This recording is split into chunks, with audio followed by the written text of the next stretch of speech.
जिन लोगों को बदलते मौसम में प्रॉब्लम होती है, अगर अक्सर खांसी होती है या फिर छींकें आती है या फिर सिर दर्द होता है या बॉडी में थकान होती है, उसके लिए मैं आपको एक्यूप्रेशर का पॉइंट बताऊंगी। हमारी कौन सी जगह पे है, पॉइंट का नाम है AD3। वो इस हिस्से पर है हमारे हाथ के इधर, इस साइड में,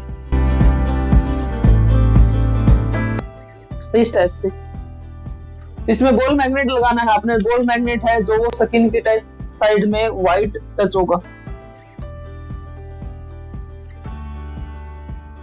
इस प्रकार से। ये आपने दिन में 10 बार दबाना है 2-2 मिनट के लिए। अक्सर धीरे धीरे जो आपकी प्रॉब्लम है वो बिल्कुल खत्म हो जाए।